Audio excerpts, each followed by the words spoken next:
మీకు ఏ శ్లోకంలో కనపడదు.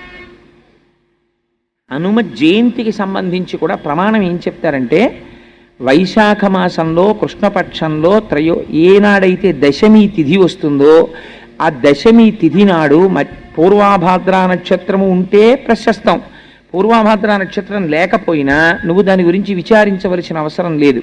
దశమి తిథి నాడు హనుమ జయంతి చేయవచ్చు. అయితే హనుమ జయంతి చేయడానికి యథార్థానికి ఒక ప్రధానమైన లక్షణం చెప్పారు. హనుమ జయంతి చేసేటప్పుడు పరివారముతో కూడినటువంటి హనుమని పూజ చెయ్యాలి.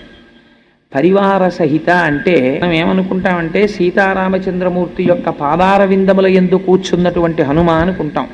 అలా కాదు. ఆయనకి సుషేనుడు అని ఒక వానరము ఛత్రము పడతాడు.